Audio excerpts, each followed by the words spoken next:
instantes, Camilo sentiu no peito o calafrio do vale sinistro quando era surpreendido em sua solidão por terríveis espíritos.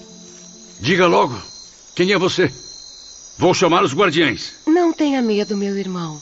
Desculpe, não queria assustá-lo. Mas assustou. O que era aqui? Eu acabei me perdendo do meu pai e dos outros missionários. Basta dar a volta e seguir em frente pela esquerda. Logo chegará ao acampamento. O senhor está bem?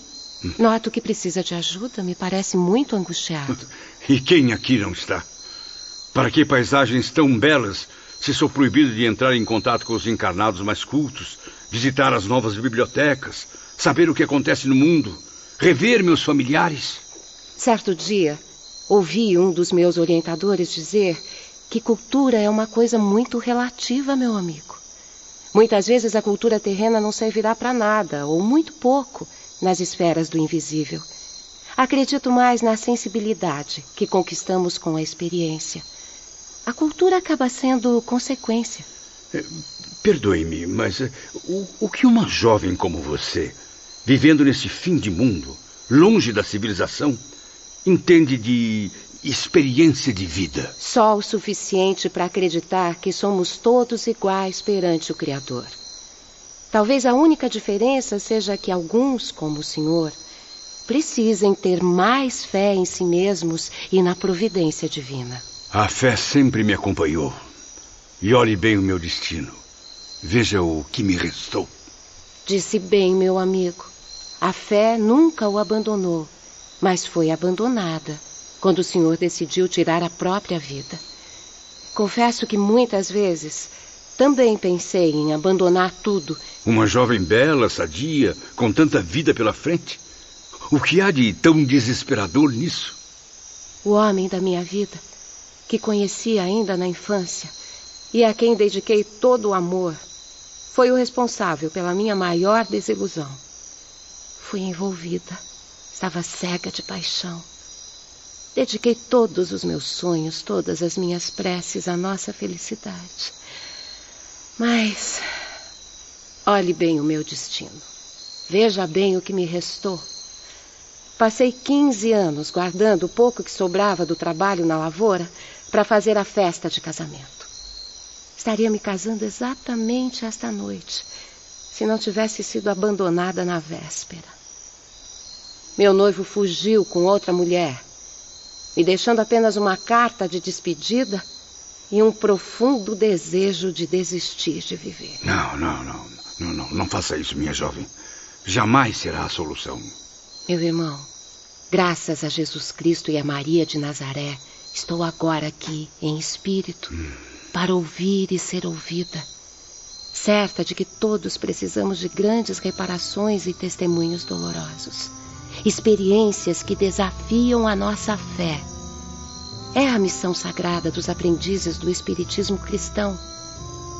Deus o abençoe e lhe dê força sempre. Camilo ficou sem palavras diante daquele comovente exemplo. Foi então que a confortante voz de irmão Teócrito inundou sua mente. Vejo que está arrependido, Camilo. Aprendeu com esse espírito iluminado que a cultura terrena é muito menor que a sabedoria espiritual. Certamente, a partir de agora, o preconceito se abrandará na sua personalidade. Verá que, mesmo com tanta luta e sofrimento, esses humildes lavradores ainda cultivam a serenidade em seus corações. Voltam-se todos confiantes para o seio carinhoso de Jesus, fiéis ao eterno convite que receberam do alto. Abrem os corações às doces influências celestes, dedicando-se aos serviços assistenciais ao lado de seus guias instrutores. E agora marcham confiantes rumo ao futuro, certos da vitória final.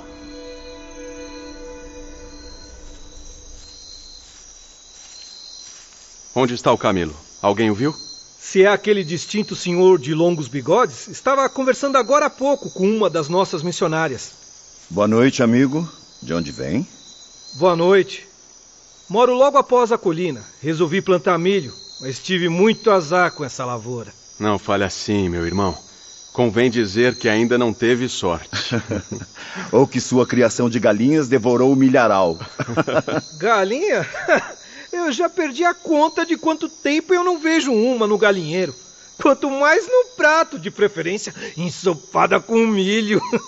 Mas a miséria é mesmo tão grande por aqui? É verdade, meus companheiros. Eu e minha família ainda temos uma pequena lavoura de legumes, uma vaquinha leiteira que nos dá o sustento para o corpo. Todos acabam ajudando uns aos outros. Mas mesmo assim, tem gente por aqui que não come há um bom tempo. Ele tem razão, Ramiro. Vê aquele senhor abatido ali adiante? Uhum. E aquela jovem a caminhar com dificuldade, levando um enfermo nos ombros? Soube que não apenas eles, mas também vários benfeitores, encarnados, que estão aqui presentes, não fizeram a refeição da tarde, por escassez de recursos.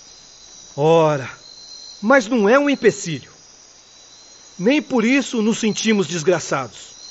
Como disse Jesus, não estejais ansiosos quanto à vossa vida, pelo que haveis de comer, ou pelo que haveis de beber, nem quanto ao vosso corpo, pelo que haveis de vestir. Não é a vida mais do que o alimento, e o corpo mais do que o vestuário? Olhai para as aves do céu, que não semeiam, nem ceifam, nem ajuntam em celeiros, e vosso Pai Celestial as alimenta. Não valeis vós muito mais do que elas? Ora, qual de vós, por mais ansioso que esteja, pode acrescentar um côvado à sua estatura? E pelo que haveis de investir, por que andais ansiosos? Olhai para os lírios do campo, como crescem, não trabalham nem fiam. Contudo vos digo, que nem mesmo Salomão, em toda a sua glória, se vestiu como um deles. Pois, se Deus assim veste a grama do campo, que hoje existe e amanhã é lançada no forno, quanto mais a vós, homens sem fé. Portanto, não vos inquieteis dizendo, o que havemos de comer, ou que havemos de beber, ou com que nos havemos de vestir, porque vosso Pai Celestial sabe que precisais de tudo isso. Mas buscai primeiramente o reino de Deus e sua justiça, e todas estas coisas materiais vos serão acrescentadas. Não vos inquieteis, pois pelo dia de amanhã, porque o dia de amanhã cuidará de si mesmo. Basta a cada dia o seu próprio mal. E que assim seja. Pois Deus também há de aliviar o nosso sofrimento o mais depressa possível. Tenham força. Meus amigos, eu tenho o escudo da fé para reagir contra a miséria e vencer. Desse convívio, por assim dizer, diário, resultaram grandes afeições e amizades indestrutíveis de parte a parte. Nós, desencarnados, ficávamos sinceramente agradecidos pelo interesse que nos dispensavam, além dos inestimáveis favores que lhes devíamos. Sim, Camilo. Como médium, também pude fazer sólidas amizades com habitantes do plano invisível. Em certa fase de minha existência, quando testemunhos dolorosos me foram impostos pela lei de causa e efeito, um grupo de antigos sofredores que eu havia auxiliado tornou-se visível numa visita que me fizeram.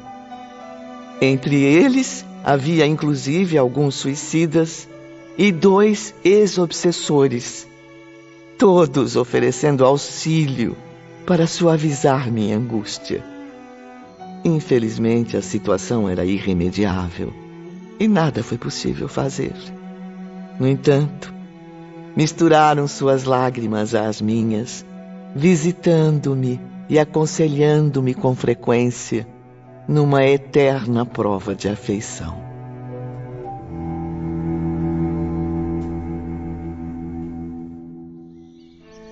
No dia seguinte, Durante um agradável diálogo com Ramiro, Belarmino e Alceste, acabo de receber uma mensagem da diretoria-geral. A partir de hoje, os enfermos têm licença para seguir os médiuns em jornadas de trabalho no desempenho da caridade. Fico muito grato pela confiança que depositaram em nós, meu caro Ramiro.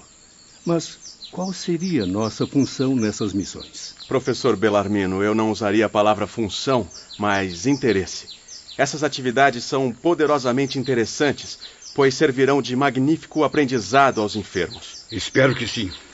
Afinal, ainda não compreendi como alguém pode dedicar-se ao bem alheio com tanto desprendimento e amor fraterno. Pois basta acompanhá-lo, Sr. Camilo.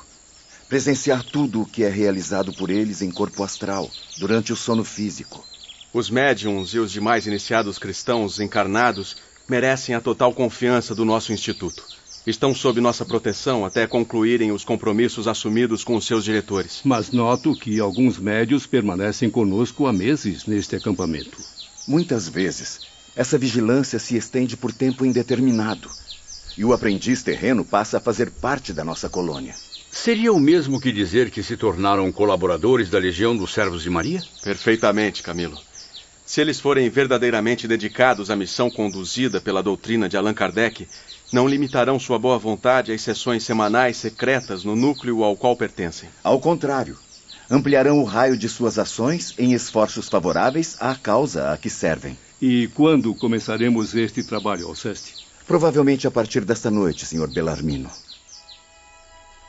Pela noite adentro, em corpo astral, os médiuns ligados ao grupo de espíritos suicidas partiam do acampamento, transportando-se a grandes distâncias.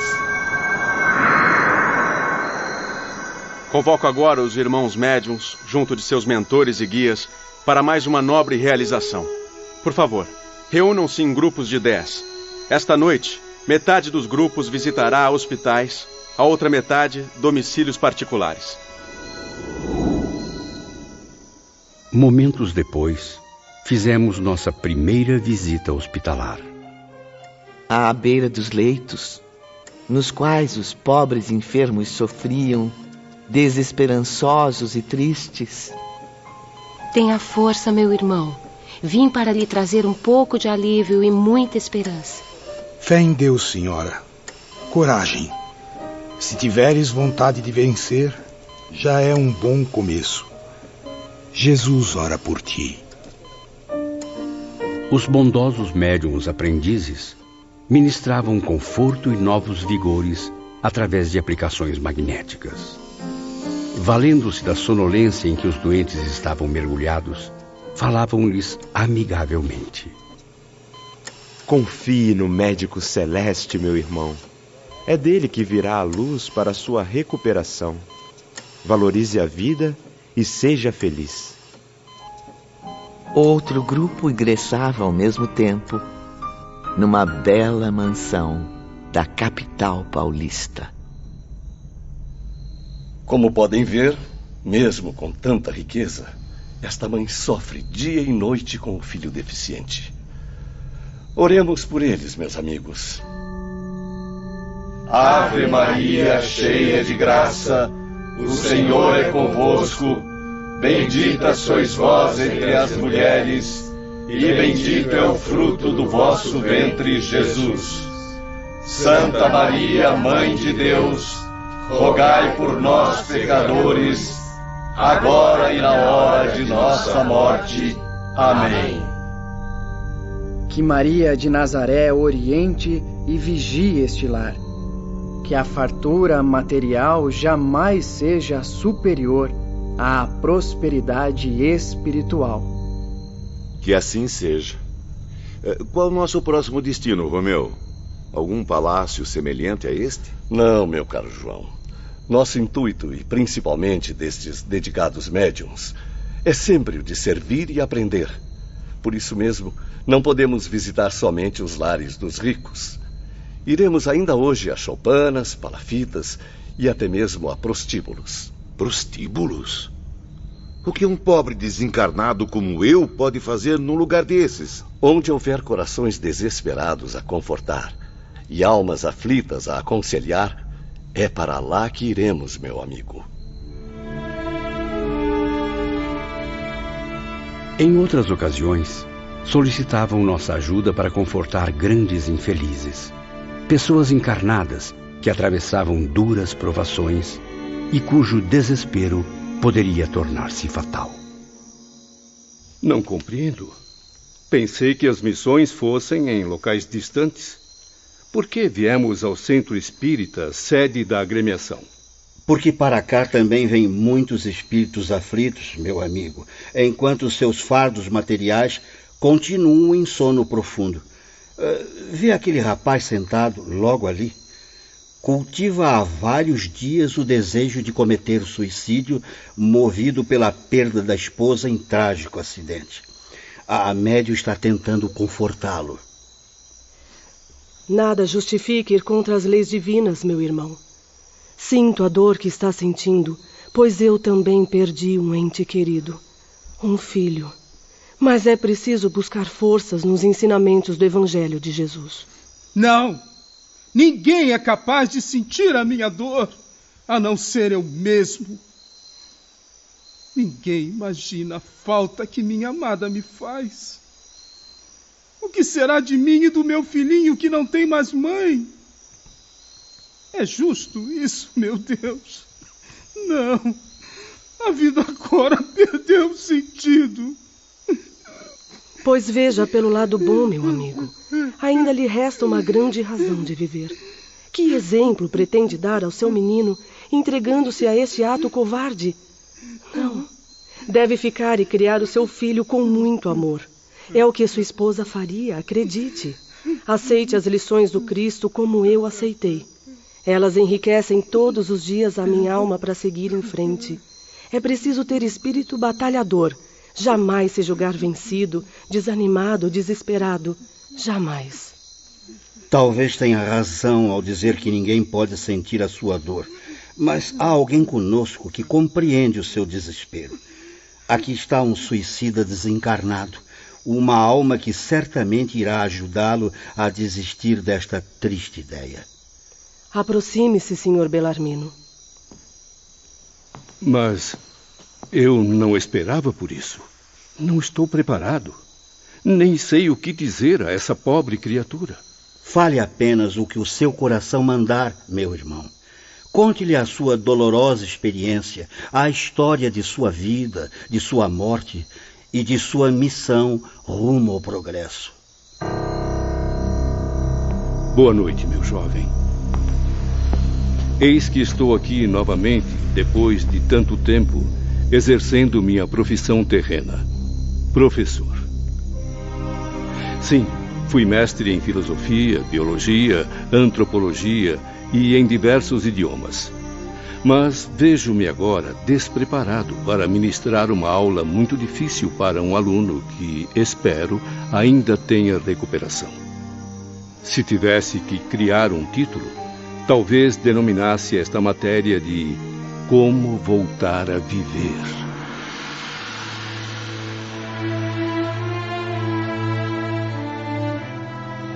E Belarmino, então, expandiu seu verbo arrebatador de orador brilhante.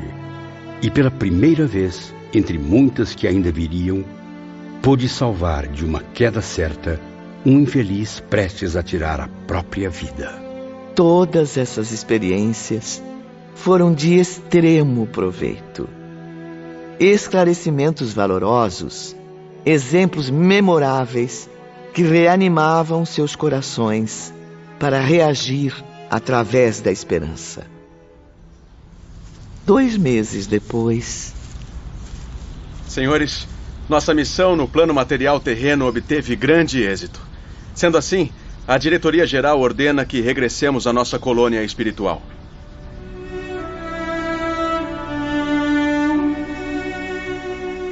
E foi com profunda comoção que abraçamos esses singelos amigos na última visita à nossa aldeia.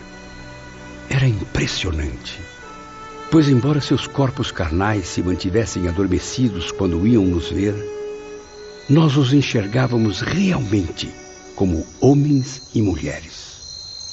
Serei eternamente grato a todos. Espero revê-los em breve. Certamente, Sr. Mário. Acredito que a diretoria permitirá novas visitas à Terra. Então, até a próxima, minha amiga. Vá com Deus, Sr. Camilo. E desculpe a minha ignorância em língua portuguesa. Eu é que me envergonho, minha querida.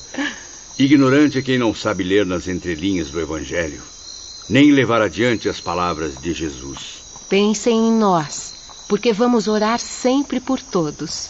Boa viagem. Jamais iremos esquecer o que aprendemos nessa terra maravilhosa e com esse povo abençoado. Acreditem, vamos continuar aqui acompanhando os seus dramas e orando pela clemência divina a seu favor. Está na hora de partirmos. Boa noite a todos. Que Maria de Nazaré os ilumine. Aguardamos notícias. E fiquem com Deus. A grande caravana subiu ao firmamento, misturando-se às incomparáveis estrelas dos céus brasileiros, deixando para trás o reflexo da lua sobre a imensidão azul do planeta Terra.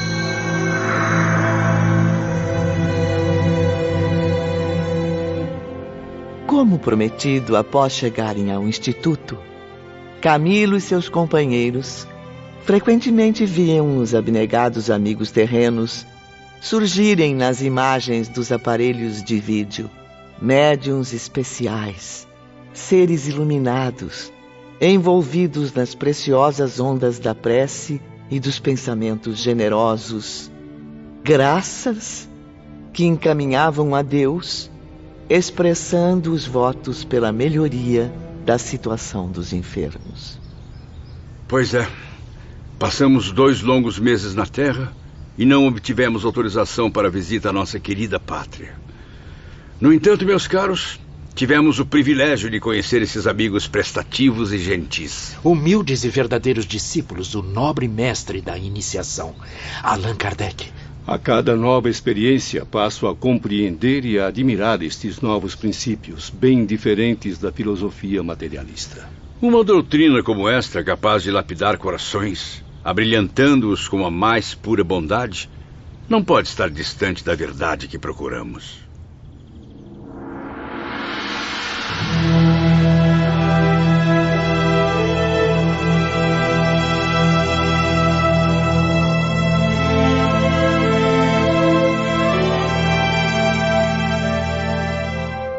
Passaram-se 2 anos longos e trabalhosos, durante os quais muito choramos de remorso, analisando diariamente os graves erros que havíamos cometido.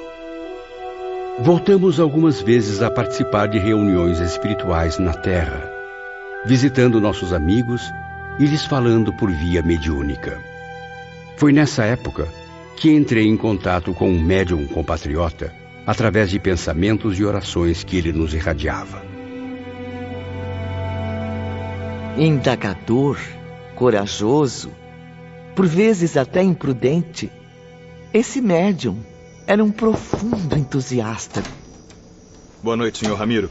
Desculpe-me incomodá-lo, mas o assunto é de extrema importância. Pois diga logo, soldado. Há um corpo astral masculino implorando passagem por nossos portais. Ele está sozinho? Não pertence a nenhuma falange de obsessores? Está sozinho e parece ser um benfeitor. E o que ele deseja? Disse que tem grandes amigos internados no hospital, entre eles os senhores Camilo, João, Mário e Belarmino. Não há motivo para alarde. Já sei de quem se trata. Conduza-o de volta à superfície terrestre. Quero que 3 lanceiros o acompanhem. Pois não. Com licença.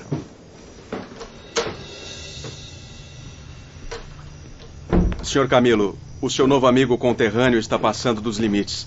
Esta noite ele chegou ao extremo de rondar pela 4ª vez as muralhas de nossa colônia em corpo astral durante o sono. Isso é uma grave infração. Tenho informações de que ele também fica vagando pelas muralhas do Instituto através de transes mediúnicos, a fim de atrair os enfermos e pôr-se em comunicação direta com eles.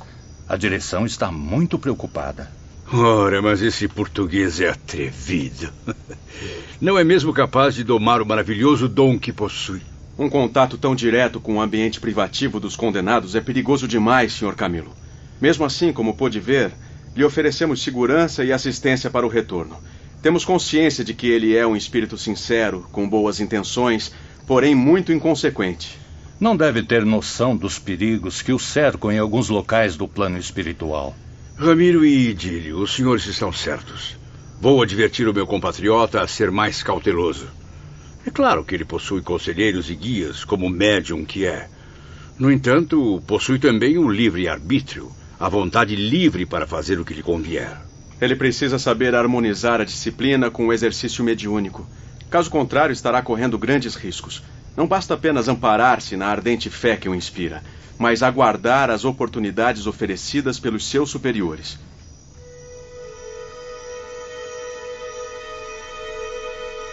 Na noite seguinte, durante uma visita aos amigos brasileiros, Camilo e os outros enfermos portugueses tiveram a oportunidade de conversar com o dedicado conterrâneo. Vamos, caro Camilo. Diga algo a seu amigo por via mediúnica. Ele o está vendo e ouvindo neste momento. Graças a Deus. Que bom revê-los, meus amigos. Boa noite, nobre amigo. Como tem passado? Alguma notícia dos meus familiares? Ainda não tenho essas informações, Sr. Camilo. Mas fui autorizado a entregar-lhe sua carta. Minha carta? Eis-me então comovido, indeciso, perturbado, escrevendo para meus antigos amigos de Lisboa e do Porto, depois de tantos anos de ausência. Enfim, somente o médium pôde visitá-los. Quanto a nós, retornamos imediatamente à concentração do Instituto Maria de Nazaré.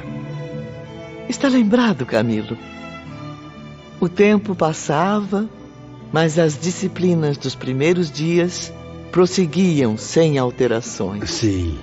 Os espíritos suicidas continuavam hospitalizados, submetidos a tratamentos e exercícios complexos, além de instruções e prática nos serviços de reeducação.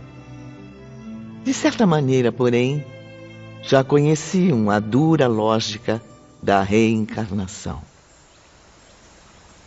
Reencarnação, irmão Teócrito.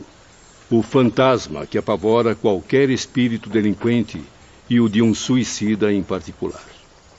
Vejo que está aprendendo bem as lições, caro professor Bellarmino. E sabe por que o espírito suicida reluta em aceitar a reencarnação? Porque está intimamente convencido de que é a mais pura verdade.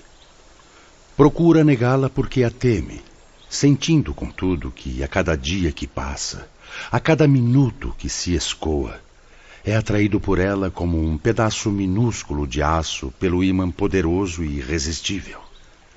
Insiste em afastá-la dos pensamentos por saber que é inevitável ao seu destino, como é a morte aos destinos humanos. Creio que não estou preparado para experimentá-la pessoalmente. Tenho receio em vasculhar profundamente a minha subconsciência e investigar a plenitude do meu ser. Como suicida, Sr. Bellarmino. Sua mente vive torturada por impressões dolorosas. Por isso o progresso é mais lento, o oposto do que se verifica nos espíritos não suicidas ou evoluídos. Mas não desanime. Aos poucos, irá aceitar a ideia de que reencarnar é o caminho correto para evoluir.